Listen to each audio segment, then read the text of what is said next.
మామూలుగా ఒకసారి చూస్తే కొన్ని కేసులు వీళ్ళు పెట్టింది 153 సెక్షన్ ఏ.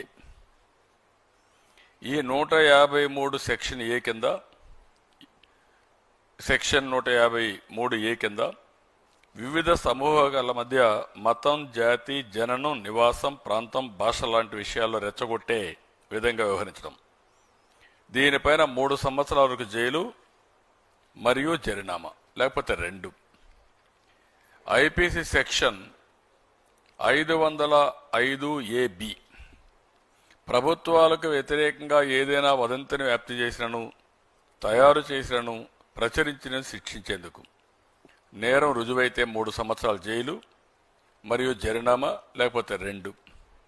ఐపీసీ సెక్షన్ 505(2) మతం, జాతి, జననం, నివాసం, ప్రాంతం, భాష లాంటి విషయాలు రెచ్చగొట్టే విధంగా ఏదైనా వదంతులు వ్యాపింపజేసి శిక్షించుటకు నేరం రుజువైతే 3 సంవత్సరాల వరకు జైలు శిక్ష మరియు జరిమానా లేకుంటే 2.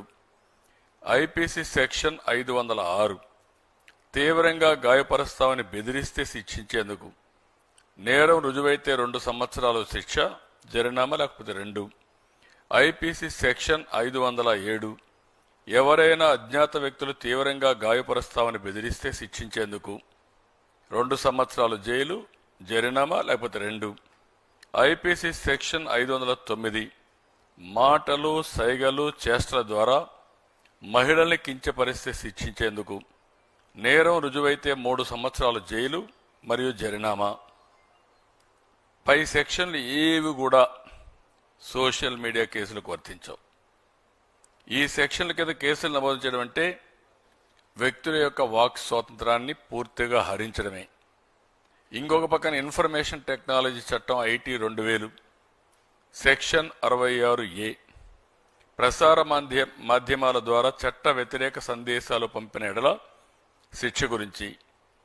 దీనిపైన సుప్రీంకోర్టు వారి రిట్లో 167/2012 రాజ్యాంగ వ్యతిరేకమని తీర్పు ఇచ్చున్నారు. దీన్ని వాడడం, ఈ చట్టాన్ని వాడడం రాజ్యాంగ వ్యతిరేకమని.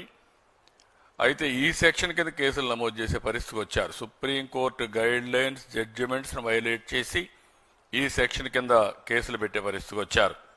దీనిపైన 3 సంవత్సరాల జైలు, అది మరి ₹1,00,000 జరిమానా లేకపోతే 2. సెక్షన్ 66D కంప్యూటర్ ద్వారా ఏదైనా విషయాన్ని మార్పు చేసి మార్ఫింగ్ ప్రచారం చేస్తే వారిని శిక్షించేదానికి 3 సంవత్సరాల జైలు, ₹1,00,000 జరిమానా. సెక్షన్ 67 ఏదైనా అభ్యంతరకరమైన విషయాన్ని ఎలక్ట్రానిక్ పరికరాల ద్వారా ప్రసారం చేసి శిక్షించేందుకు నేరం రుజువైతే మొదటిసారి అయితే 3 సంవత్సరాల జైలు, ₹5,00,000, రెండోసారి అయితే అంతకంటే ఎక్కువ అయితే 5 సంవత్సరాల జైలు, ₹10,00,000 జరిమానా. ఇలాంటివన్నీ కూడా ఇవన్నిటికీ మళ్ళీ సుప్రీంకోర్టు అయితే వాళ్ళు కొన్ని మార్గదర్శకాలు ఇచ్చారు. సెక్షన్ ఏదైతే పై సెక్షన్ నమోదు చేసినట్లా సెక్షన్ 41A సిఆర్పిసి కింద నోటీసులు జారీ చేయాలి, జారీ చేసిన ఎంక్వైరీ చేయాలి, తర్వాతనే యాక్షన్ తీసుకోవాలని చాలా స్పష్టంగా చెప్పారు. చెప్పినప్పటికీ ఈ ప్రభుత్వం చట్ట వ్యతిరేక కార్యక్రమాలకు పాల్పడుతున్నారు, చట్టాన్ని ఉల్లంఘిస్తున్నారు, రాజ్యాంగాన్ని అతిక్రమించే పరిస్థితికి వచ్చారు. ఈ విషయం వీళ్ళు గుర్తుపెట్టుకోవాల్సిన అవసరం ఉంది.